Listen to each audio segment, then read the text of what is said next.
La porte de ma luxueuse maison de plage s'est ouverte, révélant deux visages que je n'avais pas vus depuis 12 ans. Elelane, ma fille, et Grégory, son mari, se tenaient devant moi avec des sourires forcés et des yeux remplis d'une désespérance mal dissimulée. Leurs regards balayaient rapidement l'intérieur de ma nouvelle maison. Le mobilier en cuir italien, la télévision de 70 pouces, la vue panoramique sur l'océan qui s'étendait derrière moi comme une peinture vivante de liberté. « Maman !» murmura Eleanor, sa voix tremblante. « Nous devons te parler. » Pendant 12 longues années, ces deux êtres humains m'avaient effacé de leur vie comme si je n'avais jamais existé. 12 ans sans un coup de téléphone, sans invitation pour Noël, sans jamais rencontrer mes propres petits-enfants. Et maintenant, après avoir acheté cette maison de plusieurs millions de dollars en espèces, ils apparaissaient sur mon seuil comme des fantômes du passé, revenant seulement lorsqu'ils avaient senti l'odeur de l'argent. Je les observais en silence, notant chaque détail de leur apparence usée. Grégory essayait de jeter un coup d'œil par-dessus mon épaule pour voir plus de l'intérieur de mon sanctuaire en bord de mer. Eleanor portait une robe verte décolorée qui avait connu des jours meilleurs, et ses chaussures en cuir synthétique montraient des fissures qui parlaient de difficultés financières. Des rides d'inquiétude marquaient son front comme des sillons dans une terre sèche, et ses mains tremblaient légèrement en attendant ma réponse. « Parlez, répétai-je avec un calme qui me surprenait moi-même. Comme c'est intéressant, après 12 ans de silence absolu. Maintenant, vous voulez parler. » La couleur s'est évaporée de leur visage comme s'ils avaient vu un fantôme. Grégory s'éclaircit la gorge mal à l'aise, ajustant la chemise froissée qu'il portait. Il était évident qu'il venait directement de quelque part où les choses ne s'étaient pas passées comme il l'espérait. Leurs yeux ne pouvaient cacher le désespoir qui les avait amenés à ma porte. Pendant toutes ces années d'abandon cruel, j'avais survécu en vendant mes tartes et desserts faits maison au marché fermier de la ville. Chaque dimanche, alors qu'ils profitaient probablement de somptueux repas en famille dans des restaurants chers, je me tenais sous le soleil implacable, souriant à des inconnus qui appréciaient ma pâtisserie plus que mon propre sang. Mes mains étaient devenues rugueuses à force de travail. Mon dos s'était courbé en portant de lourds paniers remplis de doux espoirs, mais ma fierté ne s'était jamais complètement brisée. L'arôme des desserts fraîchement cuits vivait encore dans mes souvenirs les plus chers. Cannelle finement moulue, extrait de vanille pure, noix de coco grillée dorée à la perfection. Des saveurs qui emplissaient autrefois ma maison quand Eleanor était petite et m'appelait la meilleure cuisinière du monde. Ces jours dorés semblaient appartenir à une autre vie, à une autre femme qui croyait naïvement que l'amour familial était inconditionnel et éternel. La transformation avait commencé progressivement après qu'Eleanor ait rencontré Grégory lors de cette fête d'entreprise où elle travaillait comme secrétaire. Au début, il était tout charme et courtoisie calculée. Il m'appelait sa chère belle-mère avec ce sourire qui n'atteignait jamais ses yeux et louait mes plats de Noël tout en planifiant secrètement comment éloigner Eleanor de mon influence.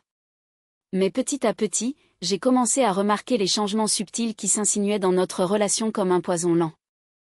Lorsqu'Eleanor mentionnait de venir me voir le week-end, il avait toujours une urgence professionnelle qui nécessitait son attention immédiate. Quand j'appelais l'après-midi pour entendre sa voix, il répondait au téléphone d'un ton agacé et promettait qu'Eleanor me rappellerait, ce qui n'arrivait jamais. Les messages se perdaient mystérieusement, les invitations étaient égarées, et les plans annulés à la dernière minute pour des raisons de plus en plus farfelues. Les exclusions commençaient comme des oublis accidentels qui faisaient mal, mais que je pouvais pardonner. La remise de diplôme d'Eleanor de son programme de MBA. Oh, maman. Nous pensions que tu avais déjà d'autres projets plus importants. La baby shower pour sa première fille, ma petite fille que je n'ai jamais rencontrée. C'était quelque chose de très intime. Juste ses amis les plus proches de l'université. La première communion de cette même petite fille. Nous avons complètement oublié de te le dire. Tout était si précipité. Tu sais comment c'est. Chaque excuse me poignardait le cœur comme un poignard enveloppé dans du papier cadeau avec des nœuds dorés. Je souriais, hochant la tête, et feignais de comprendre parfaitement leurs raisons. Ne t'inquiète pas, mon amour. La prochaine fois sera différente. Mais la prochaine fois n'est jamais venue, et mon téléphone est resté aussi silencieux qu'une tombe dans le cimetière où reposait mon mari. Les nuits s'allongeaient, les dimanches devenaient plus vides. Je cuisinais pour parlait aux photographies sur les murs, et célébrait mes anniversaires avec une seule bougie solitaire plantée dans un petit gâteau que j'avais acheté chez la boulangerie de Monsieur Peterson. Il demandait toujours des nouvelles d'Eleanor, et je répondais toujours avec le même mensonge. Elle est très occupée avec sa nouvelle vie. Tu sais comment c'est. Mais maintenant, debout sur le seuil de ma maison de rêve, avec l'océan chuchotant des secrets derrière moi et l'odeur salée de la mer remplissant mes poumons, je les voyais pour ce qu'ils étaient vraiment. Je les ai invités d'un geste élégant de la main, observant leurs yeux s'écarquiller devant le luxe qui m'entourait désormais. Le sol en marbre italien brillait sous la lumière naturelle qui inondait les énormes fenêtres, reflétant leurs petites silhouettes nerveuses. Eleanor marchait derrière Grégory comme une ombre, la tête baissée pendant qu'il évaluait chaque meuble, chaque œuvre d'art, chaque détail de ma nouvelle réalité avec la cupidité mal dissimulée d'un expert. « Asseyez-vous » dis-je en désignant le canapé en cuir crème qui avait coûté plus d'argent qu'ils n'en avaient vu ensemble depuis des années. « Je suppose qu'après tout ce temps, vous avez beaucoup à me dire. » Grégory se racla la gorge, adoptant cette posture d'homme important qu'il utilisait toujours pour impressionner quelqu'un. « Annabelle, nous savons que cela fait quelques années que nous n'avons pas parlé, mais 12 ans, l'interrompis-je d'une voix ferme. Pas quelques années, 12 années exactes depuis que vous avez décidé que je n'existais pas. Eleanor leva enfin les yeux, et je vis des larmes s'accumuler dans ses yeux, mais elles ne m'émouvaient plus comme avant. J'avais pleuré trop de nuits seule pour laisser ces larmes calculées me manipuler maintenant. Maman, ce n'était pas notre intention. Les choses se sont compliquées. Le travail de Grégory. Les enfants. Les enfants que je n'ai jamais rencontrés. Répondis-je, sentant la rage contenue pendant des années commencer à bouillir en moi. Mes petits-enfants qui ont grandi sans savoir qu'ils avaient une grand-mère qui les aurait aimés inconditionnellement. Pendant ces 12 années d'exil forcé, j'avais construit une routine qui me gardait saine d'esprit. Chaque matin, je me levais à 5 heures, préparant mes desserts avec la même dévotion que j'avais autrefois pour m'occuper d'Eleanor quand elle était bébé. La pâte à tarte nécessitait de la patience. Le caramel demandait une attention constante, et le temps de cuisson ne pardonnait pas les erreurs. Ces recettes étaient devenues ma salvation et mon gagne-pain. Les dimanches au marché fermier étaient mon moment d'interaction sociale. Des femmes plus âgées comme moi venaient acheter mes douceurs et nous finissions par parler de nos vies, de nos enfants absents, de nos rêves reportés. Martha, une veuve de 72 ans, était devenue ma confidente sans que nous l'ayons prévu.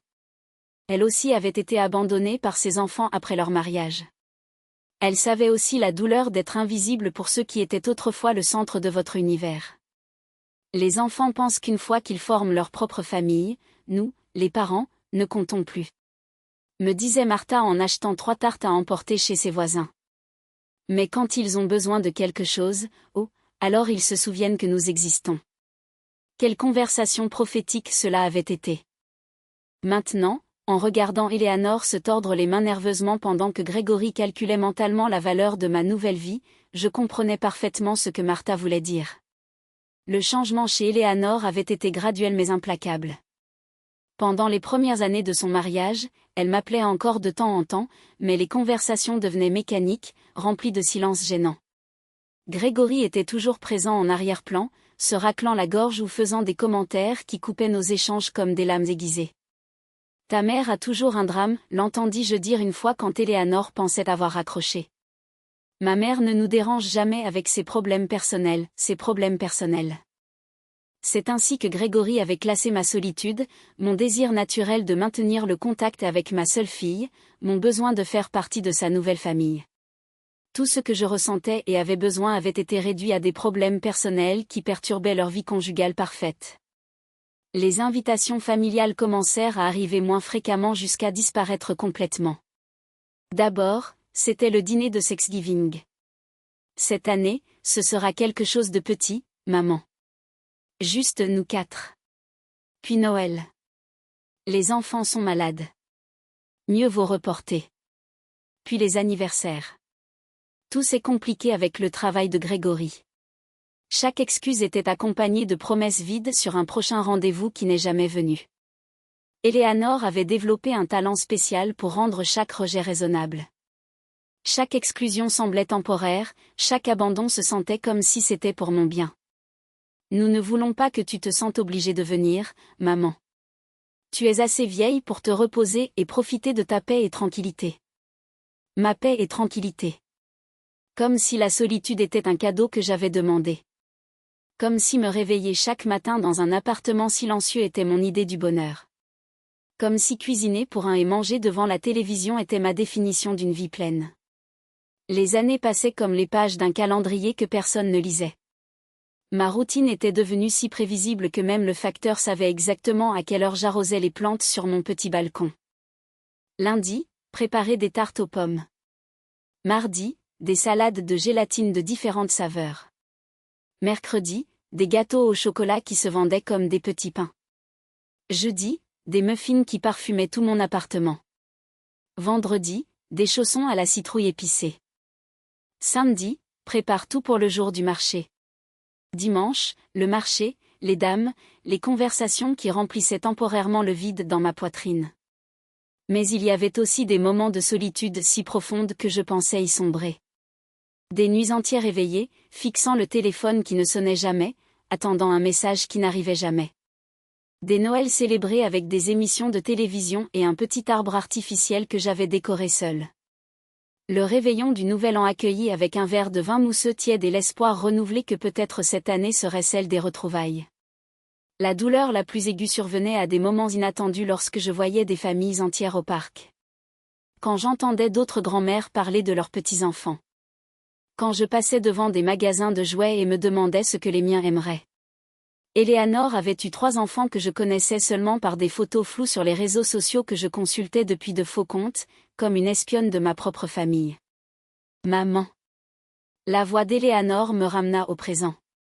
Nous savons que nous avons fait des erreurs. Des erreurs ?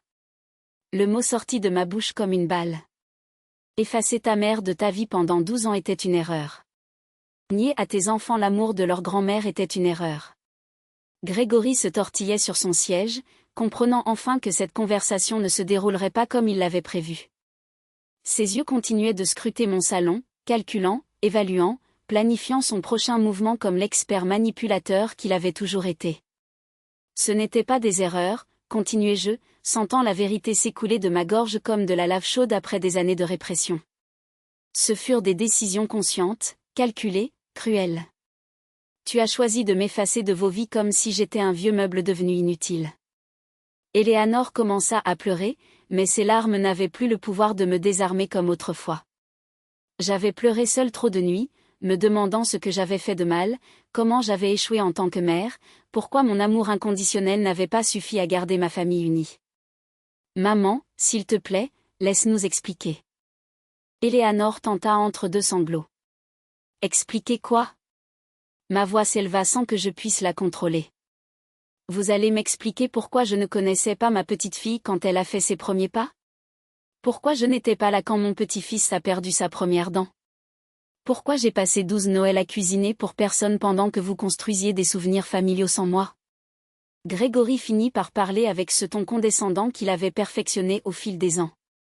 Annabelle, nous comprenons que tu te sens blessée, mais les familles ont parfois besoin d'espace pour grandir.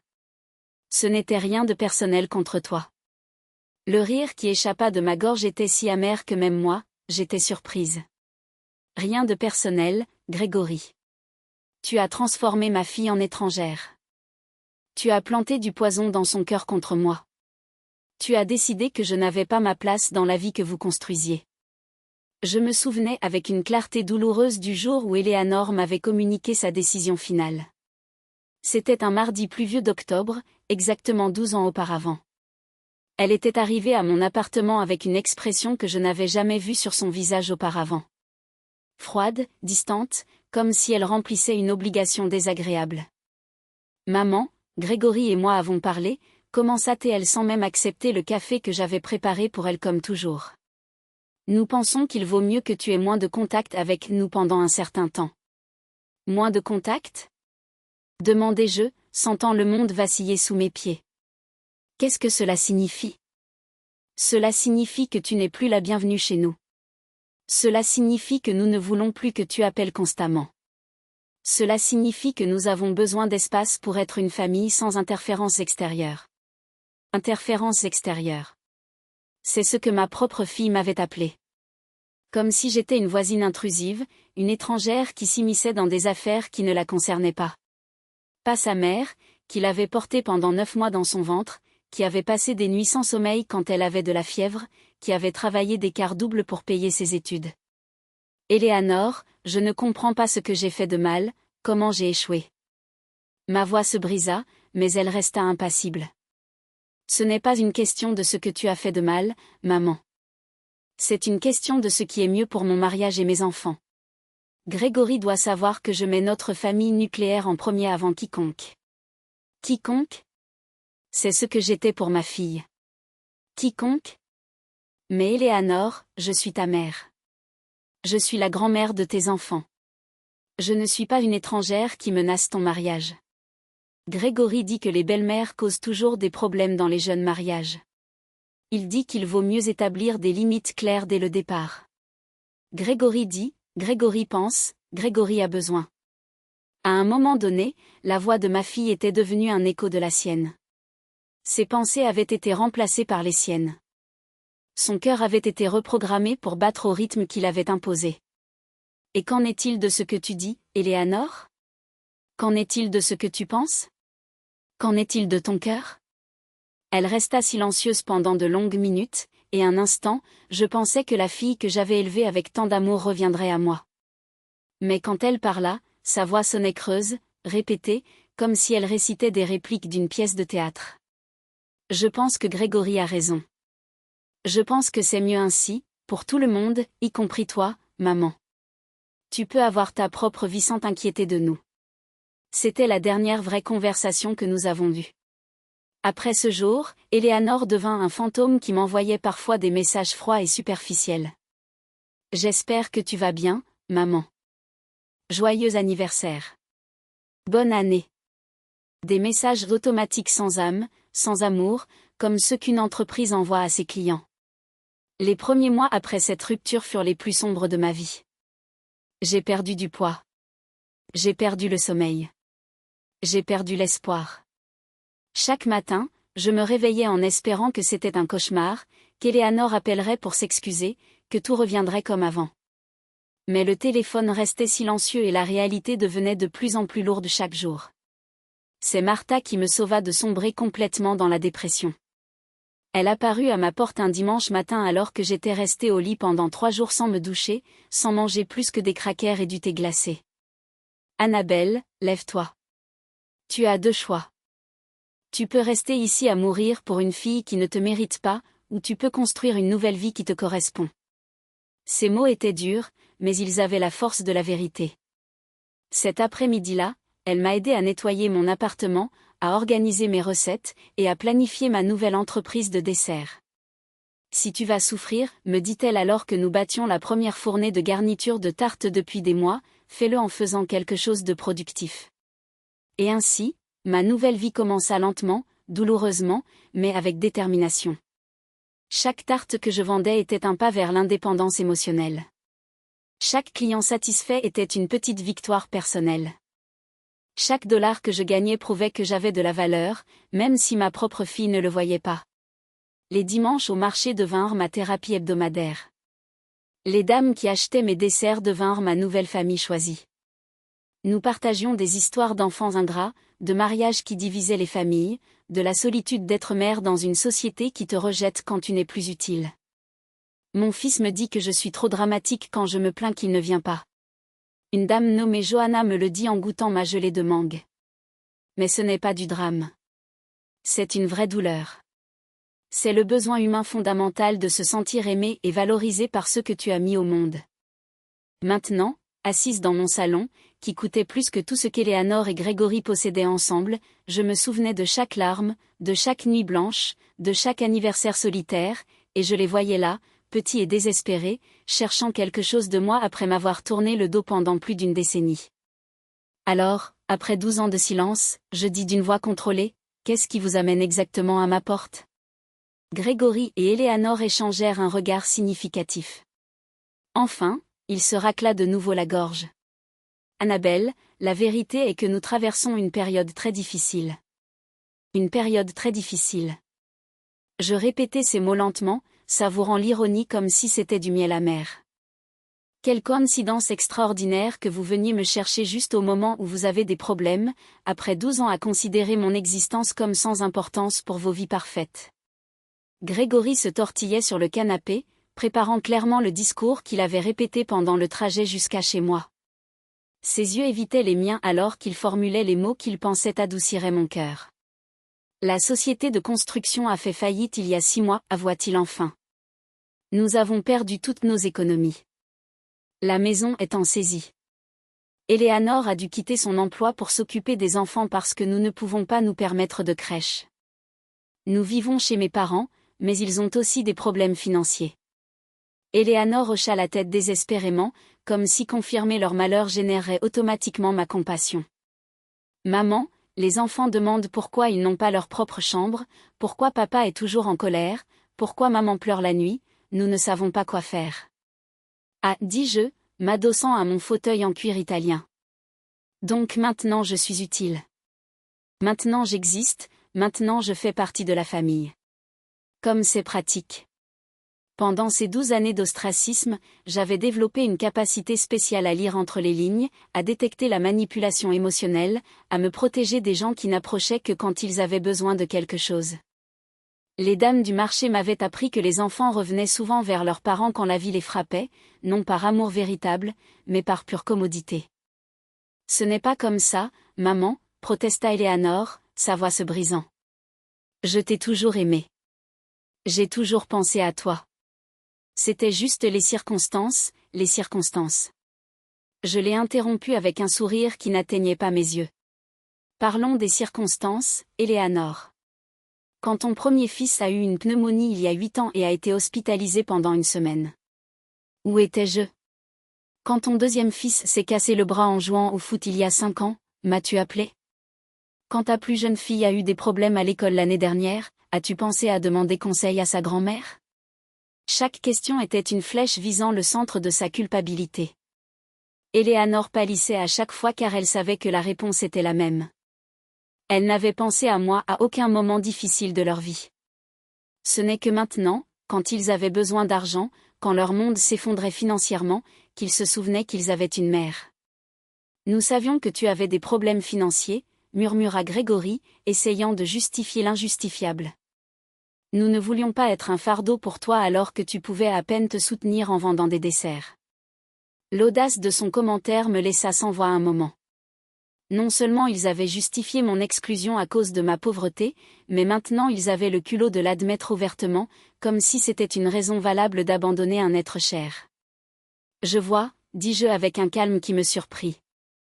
Donc, je n'étais pas assez bien pour vous quand j'étais pauvre, mais maintenant que vous savez pour ma nouvelle situation financière, je suis soudainement assez précieuse pour recevoir une visite. La vérité sur ma transformation économique était quelque chose qu'il ne pouvait imaginer. Il y a 3 mois, en préparant des tartes pour la vente de dimanche, j'ai reçu un appel qui a changé mon destin à jamais. C'était un avocat de la ville m'informant du décès de ma tante Joanne, la sœur de mon père décédé, qui avait vécu aux États-Unis pendant 50 ans sans que notre famille ne sache grand-chose d'elle. Tante Joanne avait été la brebis galeuse de la famille, celle qui était partie jeune à la recherche du rêve américain et n'était jamais revenue. Pendant des décennies, nous n'avons reçu que des cartes de Noël occasionnelles, mais nous n'avons jamais vraiment su comment elle avait réussi dans la vie.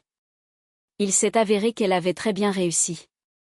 L'héritage comprenait une maison à Los Angeles qui se vendait pour 1,5 million de dollars, des comptes bancaires avec encore 500 000 dollars et plusieurs investissements totalisant 2 millions de dollars.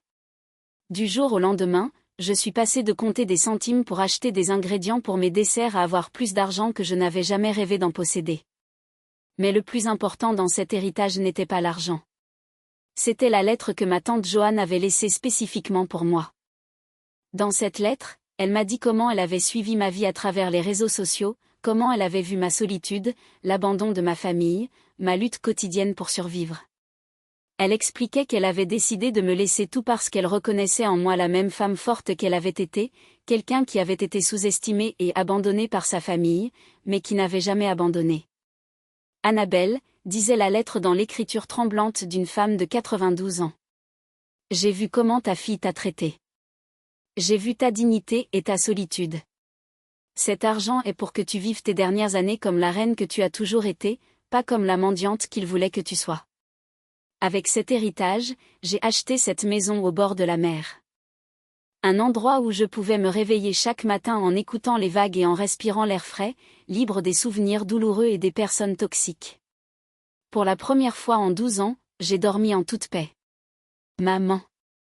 Eleanor essaya de s'approcher de moi, mais je levai la main pour l'arrêter. Je sais que nous avons fait de terribles erreurs. Je sais que nous t'avons blessé de manière impardonnable, mais nous sommes une famille. Du sang. Du sang, interrompis-je avec un rire amer. Eleanor. Le sang ne signifie rien sans respect, sans amour, sans considération. Vous avez transformé notre lien familial en un morceau de papier mouillé que vous avez jeté à la poubelle quand il ne vous convenait plus. Grégory se pencha en avant, adoptant une posture de vulnérabilité calculée qu'il avait probablement pratiquée devant le miroir. Annabelle, nous comprenons ta douleur. Nous comprenons ta colère, mais les enfants sont innocents dans tout ça. Ils ne méritent pas de souffrir à cause de nos erreurs. Là, c'était la carte qu'il avait gardée pour la fin. Les enfants, mes petits-enfants inconnus, la manipulation émotionnelle la plus puissante qu'ils avaient dans leur arsenal. Ils savaient que mentionner les petits pouvait adoucir mon cœur, durci par des années de négligence. Les enfants ? Demandai-je, ressentant un mélange de douleur et de rage se soulever dans ma poitrine. Les mêmes enfants qui ont grandi sans savoir qu'ils avaient une grand-mère qui les aurait aimés inconditionnellement. Les mêmes enfants qui ont été privés de l'amour, de la sagesse et des soins de leur grand-mère pendant toutes ces années. Eleanor a recommencé à pleurer, mais cette fois, ses larmes semblaient sincères, lourdes du poids d'une véritable culpabilité. Maman, nous n'avons pas pensé aux conséquences à long terme. Grégory a dit que c'était mieux pour le mariage, que les belles-mères causaient toujours des problèmes. Grégory a dit, je répétais, regardant directement l'homme qui avait orchestré la destruction de ma relation avec ma fille. Grégory pensait, Grégory a décidé, et où était ta propre voix, Eleanor ? Où était ton propre cœur ? Ma voix s'est perdue quelque part entre les promesses d'un mariage parfait et la peur de contredire mon mari, admit Eleanor avec une honnêteté qui m'a momentanément désarmée. Mais maman, maintenant je réalise tout ce que nous avons perdu. Les enfants demandent pourquoi ils n'ont pas de grand-mère parce que leurs amis parlent de leur grand-mère et ils n'en connaissent aucune. Ces mots étaient des poignards droits au cœur. Mais j'avais appris à ne pas laisser la douleur obscurcir mon jugement. Pendant 12 ans, j'avais fantasmé sur ce moment, le retour d'Eleanor, la reconnaissance de son erreur, la chance de rencontrer mes petits-enfants. Mais maintenant que cela se produisait, je réalisais que c'était trop tard et pour les mauvaises raisons. Sais-tu combien d'anniversaires de mes petits-enfants j'ai manqué pendant que tu construisais ta famille parfaite sans interférence extérieure ? Demandai-je, ma voix se durcissant à chaque mot. Sais-tu combien de nuits je suis restée éveillée à imaginer à quoi ressemblerait leur voix, leur rire, leur personnalité ? Sais-tu combien de jouets j'ai achetés et stockés dans une boîte, attendant un jour qui n'est jamais venu ? Grégory se tortillait nerveusement, clairement mal à l'aise avec la direction que prenait la conversation. Son plan de ramollissement émotionnel ne fonctionnait pas comme il l'avait espéré, et je pouvais le voir calculer mentalement son prochain mouvement manipulateur. Annabelle, nous comprenons que tu es blessée. Il intervint avec cette voix condescendante qu'il avait perfectionnée au fil des ans. Mais maintenant, nous pouvons changer tout cela. Les enfants peuvent te rencontrer. Ils peuvent passer du temps avec toi. Nous pouvons redevenir une famille. Une famille ? Répétai-je, savourant l'ironie de ces mots. Tu veux dire le genre de famille où la grand-mère est la bienvenue seulement quand elle a de l'argent pour résoudre les problèmes des adultes irresponsables ? La maison était remplie d'un silence tendu. À travers les grandes fenêtres, je pouvais voir les vagues de l'océan se briser contre les rochers, un rappel constant de ma nouvelle liberté et de mon indépendance durement acquise. Cet endroit représentait tout ce que j'avais accompli sans eux, tout ce que j'avais construit à partir des cendres de mon abandon. Pendant ces 3 mois passés au bord de la mer, j'avais développé une routine complètement nouvelle. Je me réveillais chaque matin au son des mouettes, et non au cri silencieux de la solitude. Je préparais mon café dans une cuisine équipée des meilleurs appareils, et non dans le petit espace où je comptais chaque centime pour des ingrédients de base. Je marchais le long de la plage au coucher du soleil, sentant le sable entre mes orteils et le vent salé dans mes cheveux, libre du poids émotionnel que j'avais porté pendant des années. J'avais aussi commencé à aider d'autres femmes plus âgées qui, comme moi, avaient été abandonnées par leur famille. Martha avait emménagé dans un appartement près de chez moi, et ensemble, nous avions créé un petit groupe de soutien pour des dames dans des situations similaires. Le mercredi après-midi, nous nous réunissions dans mon salon pour partager des histoires, des stratégies de survie émotionnelle, et bien sûr, mes desserts faits maison. La liberté, m'avait dit Martha lors de l'une de ces réunions, c'est de réaliser que tu n'as pas besoin de l'approbation de ceux qui t'ont fait du mal pour être heureuse. Ces mots avaient résonné dans mon cœur comme une cloche de vérité. Pour la première fois depuis des décennies, je vivais pour moi-même. Je n'attendais pas des appels qui ne venaient jamais. Je ne cuisinais pas pour des enfants qui ne venaient pas. Je ne rêvais pas de réunions de famille qui n'existaient que dans mon imagination. Maman. Éléanore s'approcha du bord de mon fauteuil, les yeux rouges de larmes. Je sais que je ne mérite pas ton pardon. Je sais que je ne mérite pas une seconde chance. Mais je jure sur mes enfants que si tu nous aides maintenant, les choses seront différentes. Je serai différente. Différente comment ? Demandai-je, gardant ma voix froide et contrôlée. Différente jusqu'à ce que tu résolves tes problèmes financiers et que tu n'aies plus besoin de moi. Différente jusqu'à ce que Grégory décide encore que je suis une interférence dans son mariage parfait. Grégory se leva brusquement, montrant enfin sa vraie nature en réalisant que sa stratégie de manipulation ne fonctionnait pas. Écoute, Annabelle, je comprends que tu as des ressentiments, mais la réalité est que nous faisons tous des erreurs dans les familles. L'important est d'aller de l'avant, de ne pas rester bloqué dans le passé. Son commentaire était comme une gifle au visage. Après 12 ans d'abandon délibéré, il avait l'audace de minimiser ma douleur en la qualifiant de blocage dans le passé, comme si ma souffrance était un choix capricieux plutôt qu'une conséquence directe de leurs actions cruelles. Passe à autre chose. Je me suis levée de mon fauteuil, sentant ma dignité s'élever comme une tour d'acier. Grégory, je suis déjà passée à autre chose. J'ai construit une nouvelle vie sans toi. J'ai trouvé la paix sans ta présence. J'ai découvert ma valeur sans ta validation. Élanée s'est couverte le visage de ses mains, sanglotant avec une désespérance qui aurait brisé mon cœur il y a des années. Mais le cœur qu'ils avaient connu était mort lentement au fil de 12 ans d'indifférence et était renaître en quelque chose de plus fort, de plus sage, plus sélectif avec son amour. Tu ne comprends pas, n'est-ce pas ? Ai-je continué, marchant vers la fenêtre donnant sur l'océan. Tu es venu ici en espérant trouver la même femme brisée que tu as abandonnée il y a 12 ans. Tu t'attendais à trouver quelqu'un si désespéré de l'amour familial qu'elle serait prête à payer n'importe quel prix pour quelques miettes d'affection. La vérité, c'est que pendant les premières années après leur abandon, j'aurais effectivement été prête à payer n'importe quel prix. J'aurais hypothéqué mon âme pour un appel de ma fille. J'aurais vendu tout ce que je possédais pour un après-midi avec mes petits-enfants. J'aurais supplié pardon pour des offenses que je n'avais jamais commises juste pour faire à nouveau partie de leur vie. Mais le temps et la douleur m'ont appris des leçons précieuses sur l'amour de soi et la dignité personnelle. Les après-midi avec Martha et les autres dames m'ont montré que l'abandon familial était plus courant que je ne le pensais et que survivre à cela n'était pas seulement possible, mais pouvait être le début d'une vie plus authentique et satisfaisante. Pendant des années, je me suis blâmée. J'ai avoué, tout en regardant encore l'océan.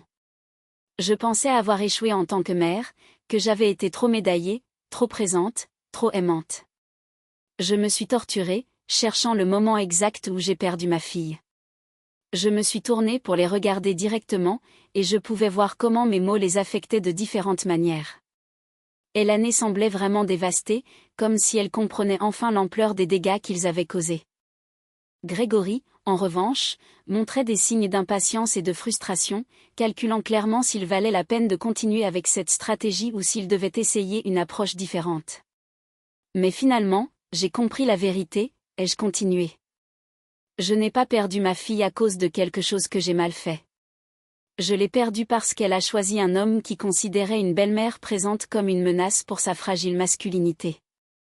Je l'ai perdue parce qu'elle valorisait l'approbation de son mari plus que l'amour de sa mère. Éléanore s'est levée, vacillant comme si mes mots étaient des coups physiques. Maman, ce n'est pas ça. Je n'ai jamais cessé de t'aimer. Je me suis juste laissé emporter. Grégory m'a fait croire que c'était mieux pour tout le monde. Grégory t'a manipulé. Je l'ai corrigé. Mais tu lui as permis de le faire. Tu as choisi de croire ses mensonges parce qu'ils étaient plus confortables que de défendre ta mère. Tu as préféré la paix artificielle d'un mariage contrôlant au malaise de poser des limites saines avec ton mari. Le silence qui a suivi mes mots était assourdissant. J'entendais le tic-tac de l'horloge murale, le bruit lointain des vagues, la respiration agitée d'Éléanore. Grégory avait adopté cette posture rigide qu'il prenait quand il se sentait acculé, se préparant à contre-attaquer ou à se retirer stratégiquement. Alors, que voulez-vous de nous ? Demanda finalement Grégory, abandonnant toute prétention de remords ou de vulnérabilité. Voulez-vous que nous nous prosternions ? Voulez-vous nous humilier en guise de revanche pour le passé ? Sa question révélait exactement ce que j'avais prévu de sa part. Ce n'était pas une question de réparer les dommages émotionnels ou de reconstruire des relations familiales. C'était une transaction, une négociation où il s'attendait à payer le prix minimum nécessaire pour obtenir le maximum de bénéfices financiers. « Je ne veux pas de ton humiliation, Grégory, répondis-je avec une sérénité qui me surprit. Ce que je veux est quelque chose que tu ne peux probablement pas donner. Un respect sincère, un amour inconditionnel, et la reconnaissance que tu as passé 12 ans à me traiter comme si j'étais des ordures. » Éléanore se leva du canapé avec des mouvements tremblants, s'approchant de moi les mains tendues comme si elle voulait me toucher, mais n'osait pas. « Maman, je peux te donner ça. Je reconnais tout le mal que nous t'avons fait. J'ai passé ces derniers mois éveillé la nuit, me souvenant de chaque moment cruel, chaque appel que je n'ai pas répondu, chaque invitation que je n'ai jamais envoyée. Ces derniers mois, je l'ai interrompu, remarquant la spécificité de sa confession. Que s'est-il passé exactement il y a 3 mois qui t'a fait te souvenir que tu avais une mère abandonnée ? La couleur s'est évaporée de son visage comme si elle avait été prise en flagrant délit de mensonge. Grégory lui a lancé un regard d'avertissement, mais c'était trop tard. J'avais détecté l'incohérence dans son histoire de repentance spontanée. Nous. Élanée balbutiait désespérément à la recherche des mots justes. Tu as découvert mon héritage. J'ai complété la phrase pour elle, sentant toutes les pièces du puzzle s'assembler parfaitement.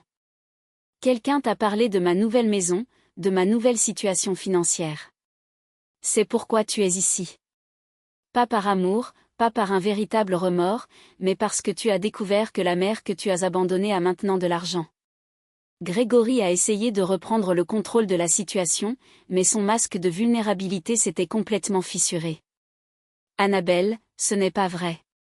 Bien sûr, nous avons entendu parler de ta bonne fortune, et nous sommes contents de savoir que tu vas bien, mais nous sommes venus. Pourquoi êtes-vous venus ? Parce que vous êtes fauchés. Je l'ai interrompu avec une froideur qui coupait comme une lame. Vous êtes venus parce que vous avez désespérément besoin d'argent et je suis votre dernier recours. Vous êtes venus parce que vous avez calculé que 12 ans d'abandon pouvaient être pardonnés avec quelques larmes bien jouées et des promesses vides de réconciliation.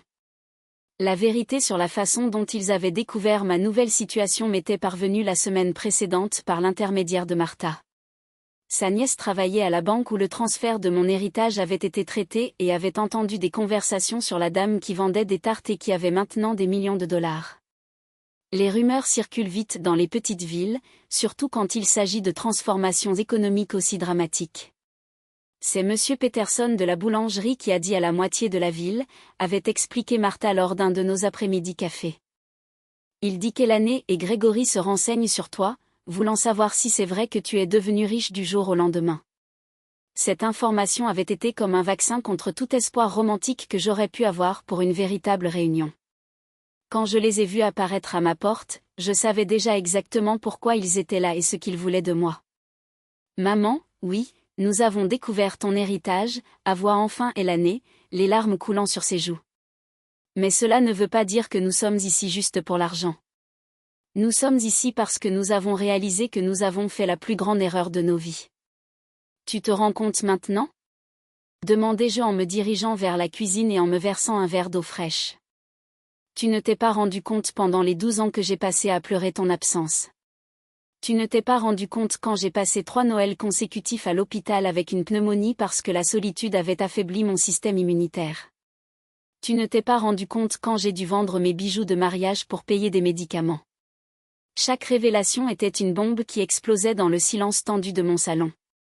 Eleanor ne savait rien de mes maladies, de ma crise financière, des nuits où j'avais envisagé qu'il serait plus facile de ne pas me réveiller le lendemain.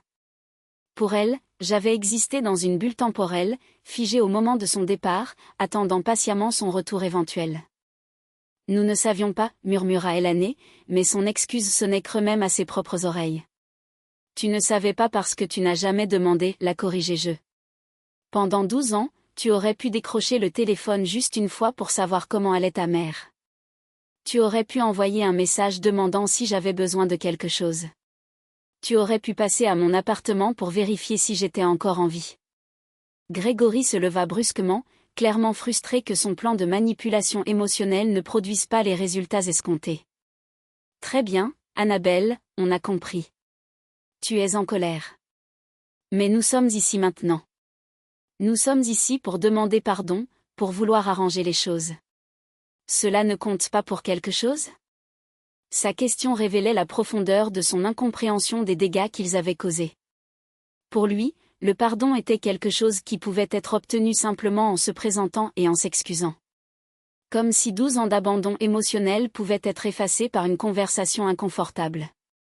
Ce qui compte, Grégory, c'est le moment où tu as décidé de venir. Tu n'es pas venu quand j'avais besoin de toi. Tu es venu quand tu as eu besoin de moi. Je me suis dirigée vers la fenêtre donnant sur le jardin où j'avais planté des roses rouges qui fleurissaient magnifiquement sous le soleil côtier. Ces roses représentaient ma renaissance, ma capacité à créer de la beauté même après avoir été cruellement élaguée par ceux qui étaient censés prendre soin de moi. Pendant toutes ces années, j'ai continué sans me retourner pour les regarder. J'ai développé une philosophie très simple sur les relations humaines. Les gens te montrent qui ils sont vraiment à travers leurs actions, pas leurs mots. Vous m'avez montré que je n'avais aucune valeur dans vos vies quand tout allait bien. Eleanor s'est approchée derrière moi et j'ai pu sentir sa présence tremblante près de mon épaule. Maman, nous étions jeunes, stupides, influencés par de mauvaises idées sur le mariage et la famille. Mais nous avons grandi. Nous avons mûri. Tu es devenu fauché. Je la corrigeai sans me retourner. Vous n'avez pas mûri. Vous êtes devenu fauché et maintenant que vous avez besoin d'aide financière, vous vous rappelez soudain que vous avez une mère. Le silence qui suivit fut brisé par le son de mon téléphone. C'était Martha, probablement en train d'appeler pour notre session hebdomadaire de jardinage. Je laissai passer l'appel, mais son appel me rappela quelque chose d'important. J'avais une vie pleine et satisfaisante sans eux. J'avais de véritables amitiés, un but, la paix de l'esprit. Je n'avais pas besoin de validation de la part de personnes qui m'avaient traité comme un objet jetable. Sais-tu quel a été le moment le plus douloureux de toutes ces années, demandai-je, me tournant enfin vers eux. Ce n'était pas quand tu as cessé de m'inviter aux célébrations. Ce n'était pas quand tu as cessé d'appeler. C'était quand j'ai réalisé que je t'aimais inconditionnellement. Mais ton amour pour moi avait des conditions que tu n'as jamais clairement expliquées. Eleanor a recommencé à pleurer. Mais cette fois, ses larmes semblaient venir d'un endroit plus profond, plus authentique. Maman, je t'aime. Je t'ai toujours aimé. C'est juste que j'ai laissé les autres me convaincre que cet amour était problématique pour mon mariage. Et maintenant que ton mariage est en crise financière, j'ai observé, soudain cet amour n'est plus problématique. Comme c'est pratique. Grégory était resté silencieux pendant les dernières minutes, mais je pouvais voir son esprit travailler, calculant, évaluant, cherchant un nouvel angle d'attaque. Il a enfin pris la parole, adoptant un ton différent, plus direct et moins manipulateur. Écoute, Annabelle, soyons honnêtes ici. Nous avons besoin d'aide financière.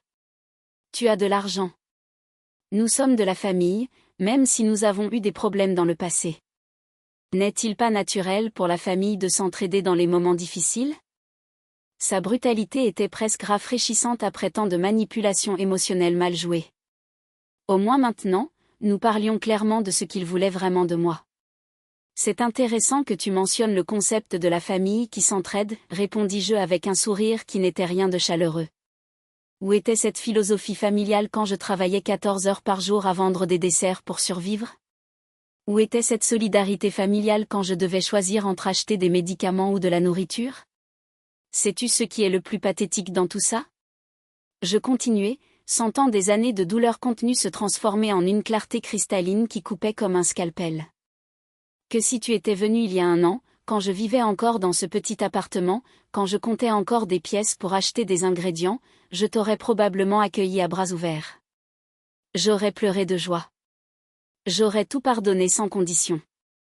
J'aurais cuisiné pour toi jusqu'à m'effondrer d'épuisement. Éléanore couvrit son visage de ses mains, ses sanglots maintenant accompagnés d'un tremblement corporel qui montrait l'ampleur de son désespoir. Grégory, en revanche, avait adopté une posture plus tendue, comme un animal acculé évaluant ses options d'évasion.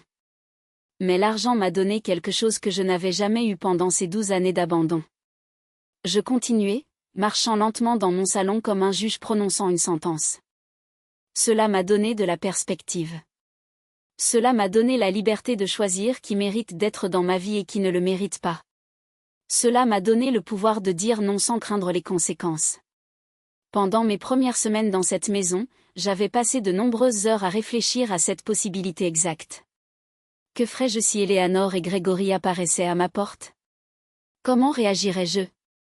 Pourrais-je maintenir ma dignité, ou m'effondrerais-je à la première occasion de récupérer ma fille? Martha avait été ma conseillère pendant ces profondes réflexions. L'argent ne change pas qui tu es à l'intérieur, m'avait-elle dit en buvant du thé sur ma nouvelle terrasse. Mais cela change la façon dont les autres te voient et comment tu te vois toi-même.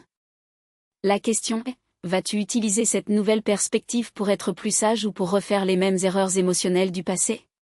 Ces mots avaient été prophétiques. Maintenant, face au scénario exact que nous avions discuté, je réalisais que l'argent m'avait effectivement changé, mais pas de la manière dont Éléanore et Grégory s'y attendaient. Cela ne m'avait pas rendue plus généreuse envers ceux qui m'avaient blessée. Cela m'avait rendue plus sélective sur qui méritait mon temps et mon énergie émotionnelle. Maman. Éléanore essaya de s'approcher à nouveau. Je comprends ta colère. Je comprends ta douleur. Mais ne penses-tu pas que tout le monde mérite une seconde chance? Ne penses-tu pas que l'amour familial peut surmonter n'importe quelle erreur passée? Une seconde chance? Répétai-je, savourant l'ironie de ces mots. Éléanore, tu as eu des milliers d'opportunités pendant 12 ans pour rectifier ton erreur. Chaque jour où tu te réveillais était une opportunité d'appeler ta mère. Chaque anniversaire, chaque Noël, chaque fête des mères était une occasion de te rappeler que tu avais une famille qui t'aimait inconditionnellement. Grégory se déplaça nerveusement, calculant clairement s'il devait intervenir ou laisser Éléanore continuer avec sa stratégie d'appel émotionnel. Ses yeux continuaient de scruter ma maison, évaluant, calculant, probablement estimant combien d'argent il pourrait avoir besoin pour résoudre ses problèmes et combien il pouvait me demander sans paraître trop avide. La différence entre une seconde chance et une centième chance, continuai-je, c'est que les secondes chances sont données par amour. Des centaines de chances sont données par désespoir. Tu n'es pas ici par amour. Tu es ici par désespoir financier. Éléanore s'affaissa sur le canapé comme si mes mots avaient été des coups physiques. Tu as raison, murmura-t-elle d'une voix brisée. Tu as absolument raison. Nous sommes de terribles hypocrites. Nous sommes égoïstes. Nous sommes tout ce que tu dis que nous sommes. Son aveu de culpabilité aurait pu être touchant s'il n'avait pas été accompagné de l'évidente attente que reconnaître ses erreurs entraînerait automatiquement mon pardon, plus important encore, mon aide financière. Reconnaître tes erreurs n'est que la première étape, Éléanore, expliquai-je avec la patience d'un enseignant expliquant des concepts de base à un élève lent. La deuxième étape est d'accepter les conséquences de ces erreurs. Et les conséquences d'avoir abandonné ta mère pendant 12 ans ne disparaissent pas simplement parce que tu as besoin d'argent maintenant.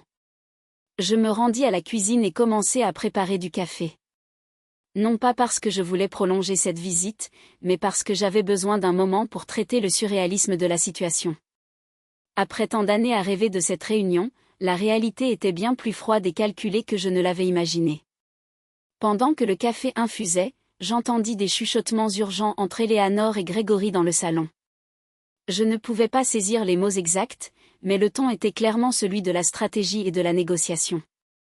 Ils recalibraient leur approche, cherchant de nouveaux angles de manipulation. Je revins avec un plateau contenant une seule tasse de café. Je m'assis dans mon fauteuil préféré et bus lentement, les observant comme un scientifique étudiant des spécimens dans un laboratoire. « Tu ne vas pas nous offrir de café ?» demanda Grégory, clairement irrité par mon manque d'hospitalité traditionnelle. « Non », répondis-je simplement. « Ce n'est pas une visite sociale. C'est une négociation, et dans les négociations, l'hospitalité implique des positions égales.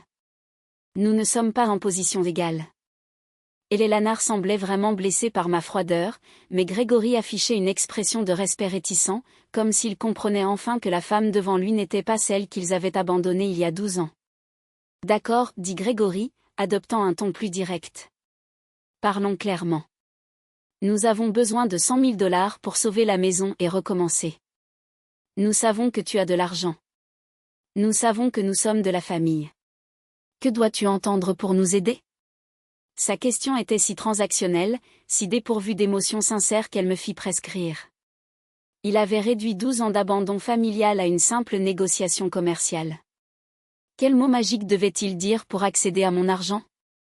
Ce que j'ai besoin d'entendre, répondis-je après une longue gorgée de café, c'est la vérité sur pourquoi tu m'as vraiment exclu de vos vies, pas des versions édulcorées sur des erreurs de jeunesse ou des influences extérieures. La vraie vérité. Eleanor et Grégory échangèrent des regards significatifs. Il était clair qu'ils avaient préparé plusieurs versions de leur histoire, mais aucune n'incluait l'honnêteté brutale que j'exigeais. « La vérité, » murmura Eleanor, « c'est que Grégory m'a convaincu que tu étais problématique pour notre mariage. »« Problématique comment ?» insistis-je, ne lui permettant pas de se cacher derrière des euphémismes. Grégory prit la parole, réalisant probablement que la stratégie de victime d'Eleanor ne fonctionnait pas. Je pensais que tu étais trop présente, trop opinionnée. Je pensais que tu interférerais dans nos décisions en tant que couple. Interférer comment ? Continuai-je à insister, déterminé à extraire toute la vérité. Tu avais toujours des suggestions sur comment élever les enfants, sur comment gérer l'argent, sur où vivre. Grégory admit avec une honnêteté qui lui coûta probablement physiquement.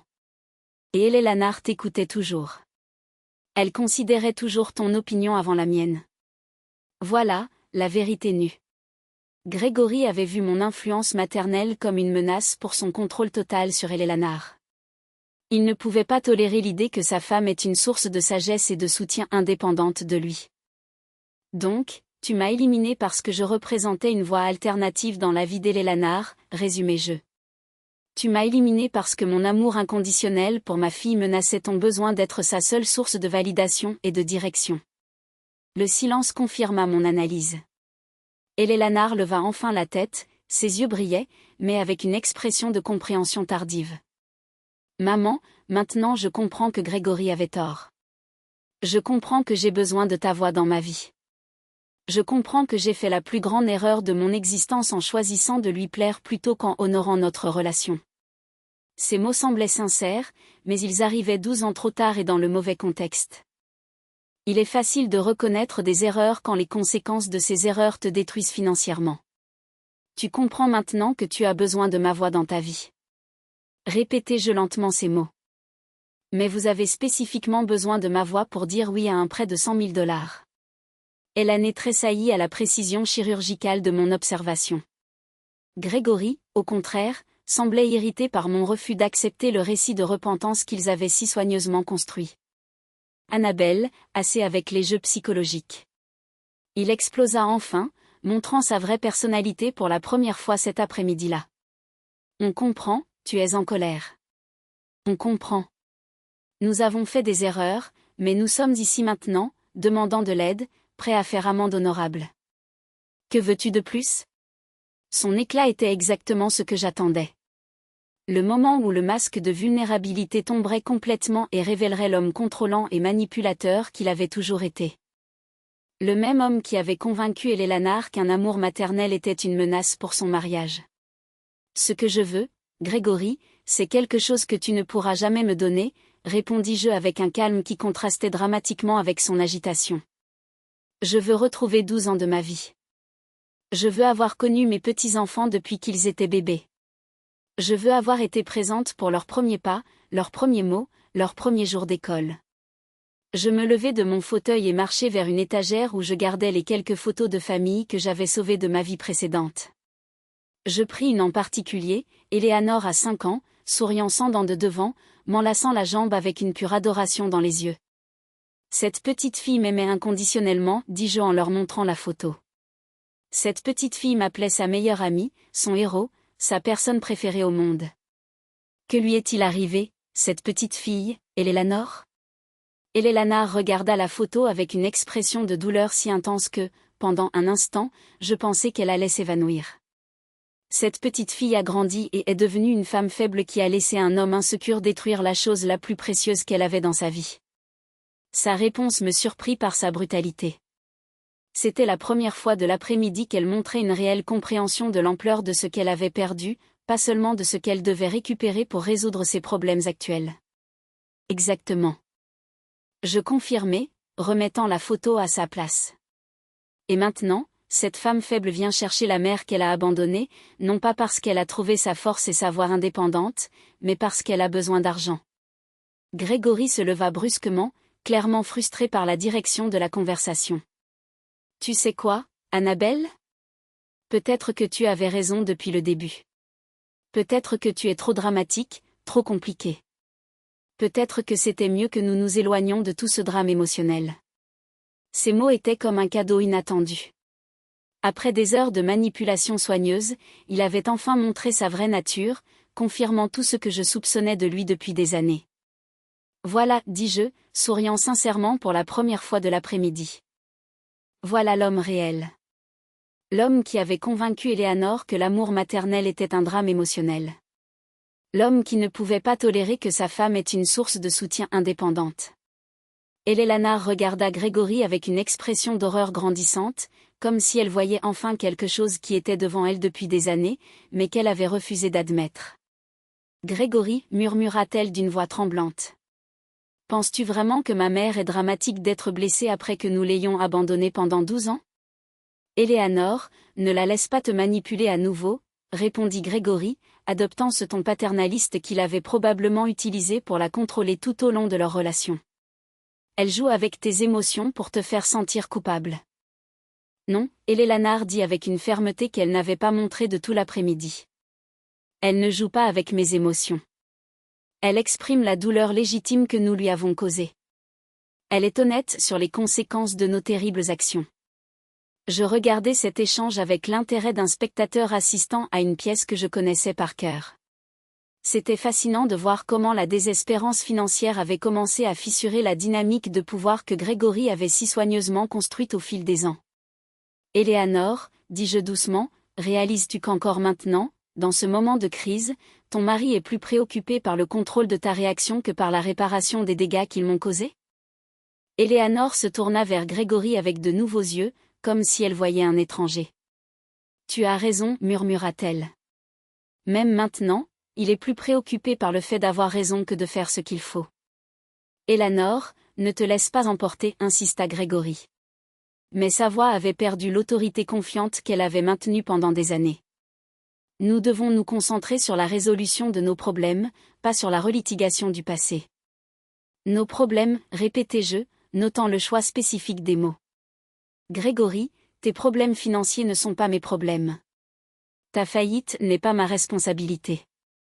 Votre incapacité à maintenir une entreprise prospère n'est pas quelque chose que je devrais résoudre. La pièce se remplit d'un silence tendu alors que mes mots s'installaient dans la réalité de la situation. Eleanor semblait vivre une sorte d'éveil tardif tandis que Grégory luttait clairement entre différentes stratégies de manipulation. De plus, je poursuivis, même si je décidais de vous aider financièrement, quelle garantie aurais-je que vous ne disparaîtriez pas de ma vie une fois vos problèmes résolus ? Eleanor ouvrit la bouche pour protester, mais la referma en réalisant qu'elle n'avait pas de réponse convaincante.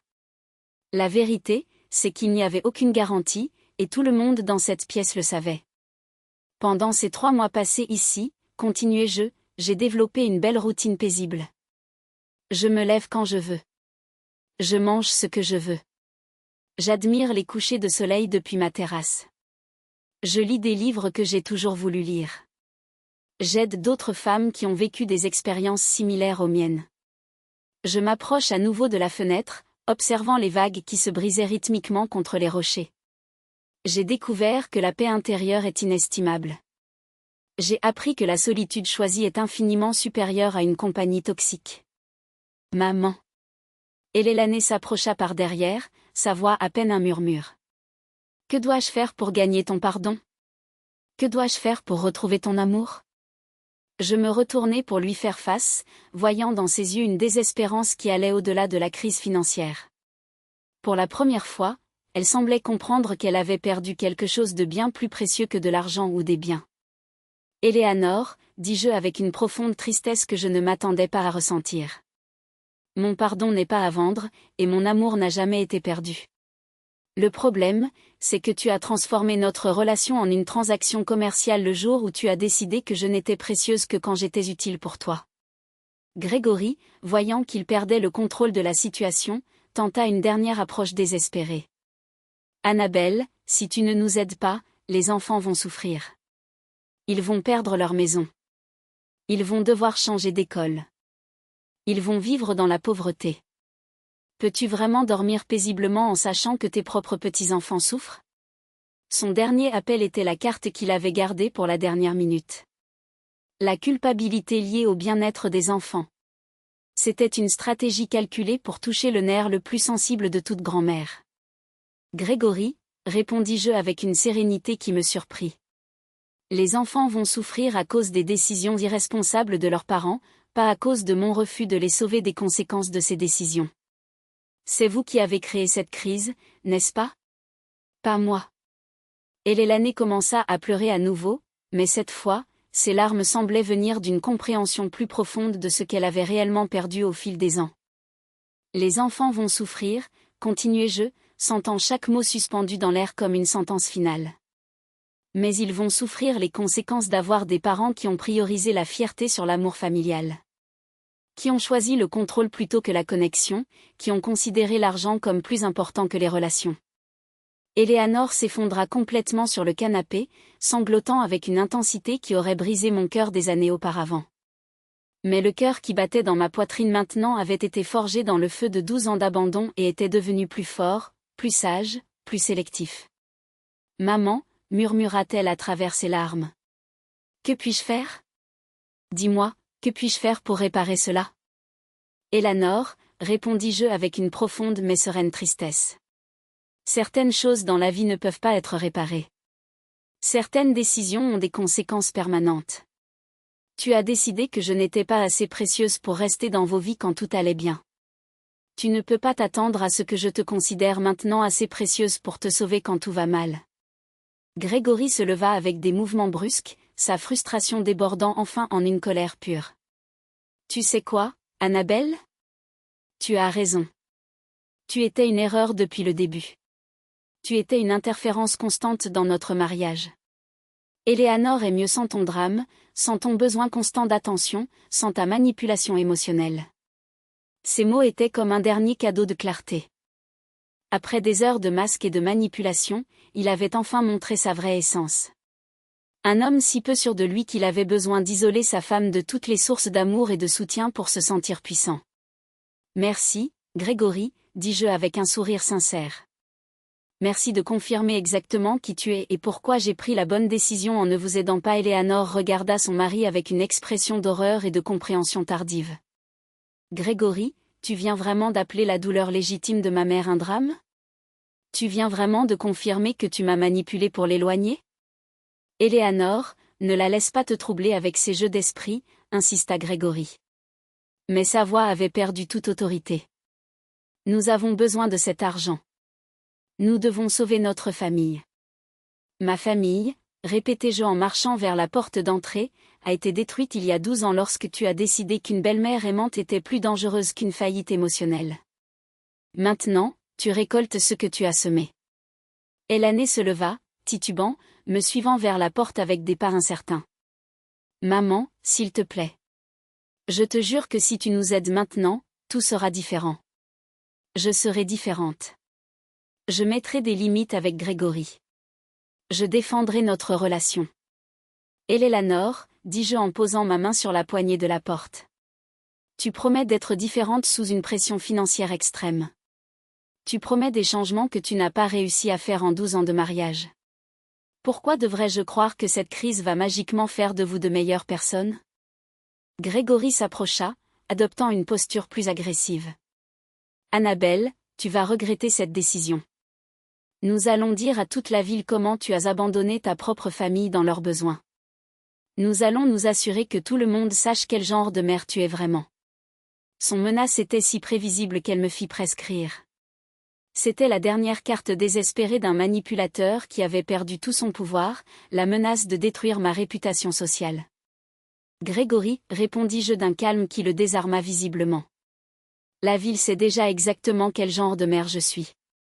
Ils savent que pendant 12 ans, j'ai travaillé jusqu'à l'épuisement en vendant des desserts pour survivre. Ils savent que je n'ai jamais parlé de toi malgré ton abandon. Ils savent que j'ai maintenu ma dignité même dans la pauvreté. J'ouvris la porte en grand, sentant la brise marine remplir ma maison d'air frais et purifiant. Ce qu'ils vont découvrir maintenant, c'est quel genre d'enfant et de gendre vous êtes.